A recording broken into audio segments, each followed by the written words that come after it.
हिल्डस chemistry में आप सबका स्वागत है। कैसे हो बच्चों? बढ़िया सब। आज हम लोग चालू करने वाले हैं कि किसी मॉलिक्यूल का हाइब्रिडेशन स्टेट कैसे फाइंड करता है। ये नीट का एक इम्पोर्टेंट सेक्शन होता है।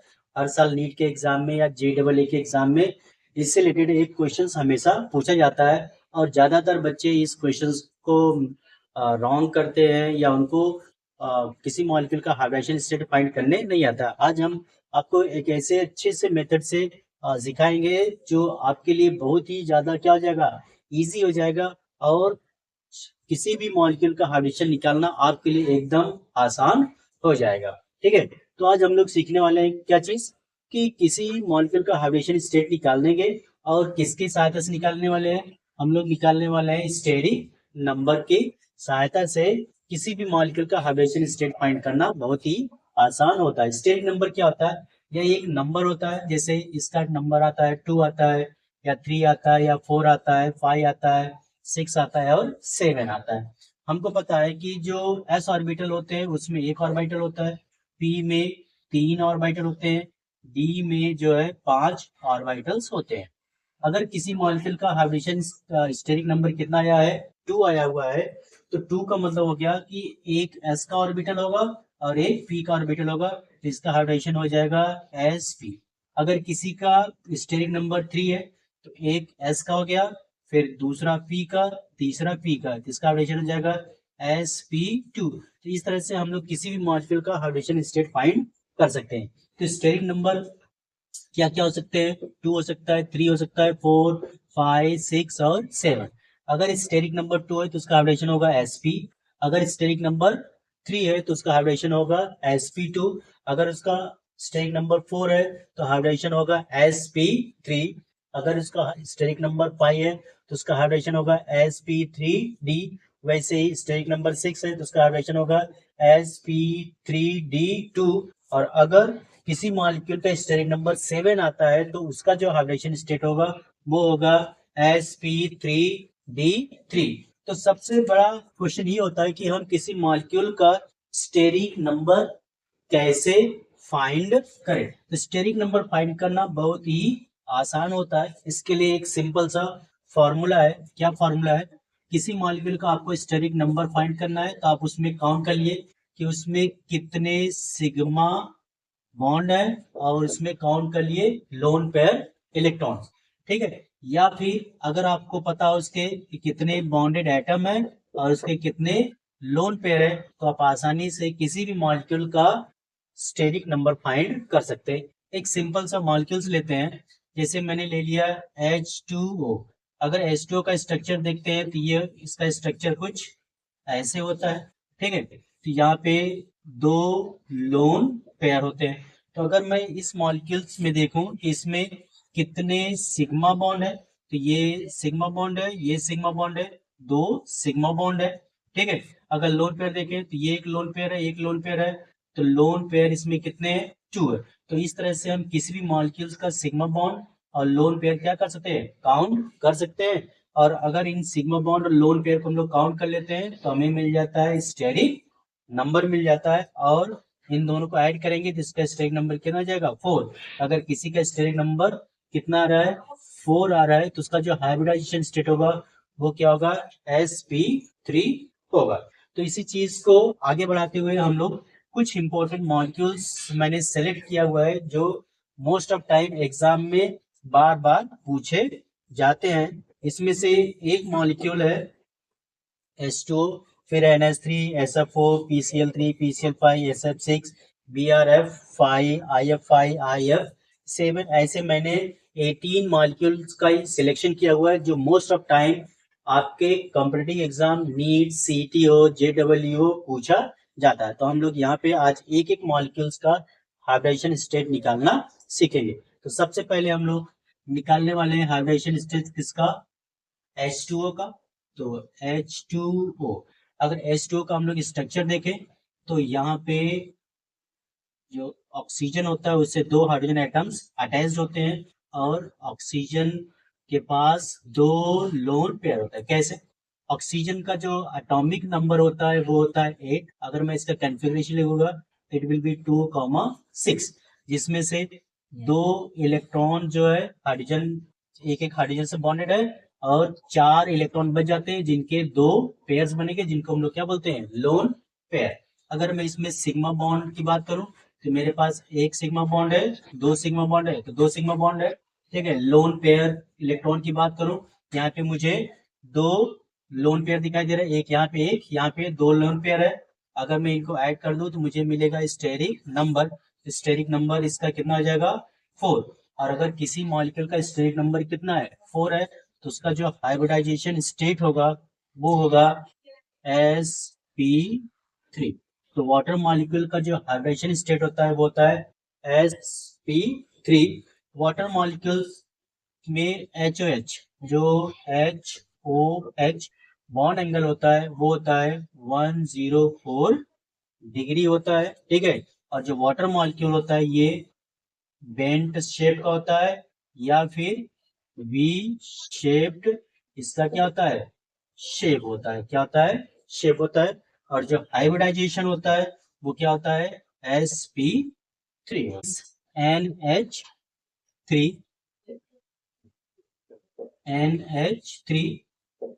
First of all, you all will try to find its hybridization state, then see how we can find the hybridization state of NH3। So अगर मैं NH3 का स्ट्रक्चर देखूं तो यहाँ पे नाइट्रोजन है, ठीक है। इससे 3 हाइड्रोजन एटम्स क्या है, बॉन्डेड है, और नाइट्रोजन के पास एक लोन पेयर इलेक्ट्रॉन है। तो अगर यहाँ पे हम लोग इसका बॉन्डेड एटम देख ले तो बॉन्डेड एटम कितने हैं, 3, लोन पेयर कितने हैं, 1। तो इसका स्टेरिक नंबर निकल के आएगा कितना, 4।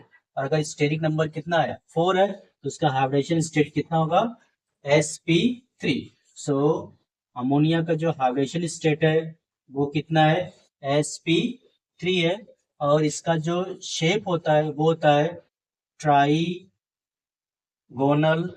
पिरामिड। इसका जो शेप होता है वो क्या होता है, ट्राइगोनल पिरामिडल होता है। और यहाँ पे जो एंगल होता है वो होता है 107 डिग्री होता है। Take the screenshot, then we have to move on the next question. Now we take the third question, that is SF4. So if we see the structure of SF4, so here central atom is sulfur and 1 fluorine here, 1 here, and 2 fluorine atoms are bonded in this way, and there is a 1 lone pair electron is left because sulphur atomic number 16 होता है, तो ये होगा 2,8,6। सो इसके valence में 6 electron है, जो 4 fluorine से बॉन्डेड है, 2 इलेक्ट्रॉन बच जाएगा, इसलिए इसके पास एक लोन पेयर है। यहाँ पे अगर मैं बॉन्डेड एटम निकालूंगा तो कितना आ जाएगा, बॉन्डेड एटम हो गया 4, लोन पेयर अगर मैं निकालूंगा तो लोन पेयर किसके सल्फर के पास कितना, 1। तो अगर मैं इसका स्टेरिक नंबर फाइंड करूं तो स्टेरिक नंबर कितना हो जाएगा, 5। और अगर किसी का स्टेरिक नंबर 5 है तो उसका जो हाइब्रिडाइजेशन स्टेट होता है वो कितना होता है, sp3। तो SF4 का जो हाइब्रिडेशन स्टेट है वो कितना है, sp3 है। और जो SF4 होता है इसका जो शेप होता है वो होता है सी सा शेप होता है, और हाइब्रिडेशन कितना होता है इसका, sp3d होता है। Take the screenshot, then we have to move on the next question. Now we see the next question, question number 4। Question 4 क्या है, PCl3। तो हमें फाइंड करना है PCl3 का हाइब्रिडेशन स्टेट क्या होता है, ठीक है। तो फर्स्ट ऑफ ऑल हम लोग देखेंगे PCl3 का स्ट्रक्चर कैसे होता है। यहाँ पे फास्फोरस है, इससे 3 क्लोरीन एटम्स क्या है, बॉन्डेड है, और फास्फोरस जिसका एटॉमिक नंबर होता है 15, सो इसका कॉन्फ़िगरेशन होगा 285। इसके बैलेंस में 5 इलेक्ट्रॉन है, सो 3 इलेक्ट्रॉन फास्फोरस के एक एक क्लोरीन से बॉन्डेड हो गए, इसके पास एक लोन पेयर इलेक्ट्रॉन क्या होगा, बचेगा। यहाँ पे बॉन्डेड एटम कितने हो जाएंगे हमारे पास, 3, लोन पेयर कितना हो जाएगा, 1। तो अगर मैं इसका स्टेरिक नंबर फाइंड करूंगा, इसका स्टेरिक नंबर कितना आने वाला है, 4 आने वाला है। और अगर स्टेरिक नंबर 4 है तो उसका जो हाइब्रिडाइजेशन स्टेट होगा वो क्या होगा, sp3। तो जो फास्फोरस ट्राइक्लोराइड होता है उसका जो हाइब्रिडाइजेशन स्टेट होता है वो होता है sp3 and its shape is trigonal pyramidal। Its shape is trigonal pyramidal। Take the screenshot. We have to move the next question।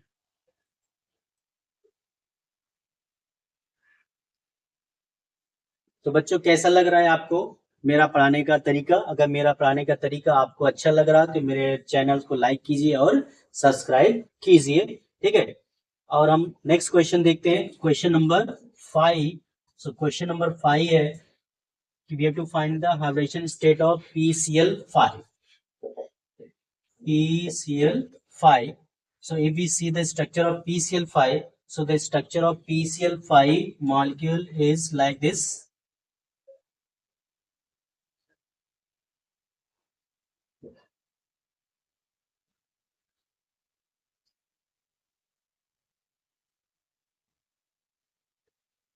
5 chlorine atoms are bonded with phosphorus। so अगर यहाँ पे मैं इसका बॉन्डेड एटम देखूं तो bonded atom कितने हैं? 5 है। लोन पेयर इलेक्ट्रॉन देखूंगा तो इसमें लोन पेयर इलेक्ट्रॉन कितने हैं? 0 है, क्योंकि फास्फोरस के वैलेंस में 5 इलेक्ट्रॉन होते हैं और पांचों इलेक्ट्रॉन एक एक क्लोरीन एटम से क्या है? बॉन्डेड है। तो इसका स्टेरिक नंबर अगर हम लोग निकालेंगे तो कितना आएगा? 5। अगर स्टेरिक नंबर 5 है तो इसका जो हाइब्रिडेशन स्टेट होगा वो होगा sp3d होगा। और इसका जो शेप होता है वो होता है PBP, जिसको हम लोग बोलते हैं ट्राइगोनल बाई पिरामिडल। सो जो PCl5 होता है उसका जो शेप होता है वो होता है TBP, ट्राइगोनल बाई पिरामिडल। और इसका जो हाइब्रिडेशन स्टेट होता है वो होता है sp3d। क्या होता है? sp3d। Take the screenshot, then we have to move on the next question. Sulphur hexafluoride. अगर मैं इस मॉलिक्यूल का स्ट्रक्चर देखूं तो मुझे ये कुछ ऐसा दिखता है। यहाँ पे सल्फर एटम और यहाँ पे 6 फ्लोरीन एटम, जिससे क्या होते हैं? बॉन्डेड होते हैं। सो अगर मैं यहाँ पे सिग्मा बॉन्ड कैलकुलेट करूं तो टोटल सिग्मा बॉन्ड कितने हैं? 6। अगर लोन पेयर इलेक्ट्रॉन निकालो तो कितने होंगे? 0। इसका स्टेरिक नंबर कितना आएगा? 6 आएगा, ठीक है। तो अगर स्टेरिक नंबर 6 है, इसका जो हाइब्रिडाइजेशन स्टेट होगा वो क्या होगा? sp3b2। सो SF6 का हाइड्रोजन स्टेट कितना है? sp3d2। और इसका जो ज्योमेट्री होती है वो होती है octahedral. Take the screenshot, then we have to move the next question.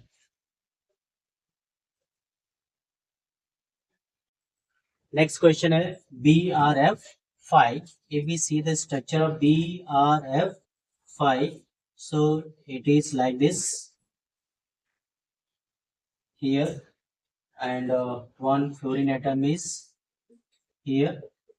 so bromine के वैलेंस में 7 इलेक्ट्रॉन होते हैं, तो 5 फ्लोरीन से बॉन्डेड हो गया, तो इसके पास एक लोन पेयर इलेक्ट्रॉन बच जाएगा। तो अगर मैं इसके बॉन्डेड एटम निकालूं तो बॉन्डेड एटम कितने हो गए? 5। लोन पेयर इलेक्ट्रॉन कितने हो गए? 1। इसका स्टेरिक नंबर कितना हो जाएगा? 6। अगर स्टेरिक नंबर इसका 6 है तो इसका जो हाइब्रिडाइजेशन स्टेट होगा वो होगा sp3d2 and its shape is square pyramidal। square pyramidal, its shape is square pyramidal and it has a formula like EA5D1 type का क्या इसका एक फार्मूला बनता है, ठीक है। Take the screenshot and then we have to move on the next question.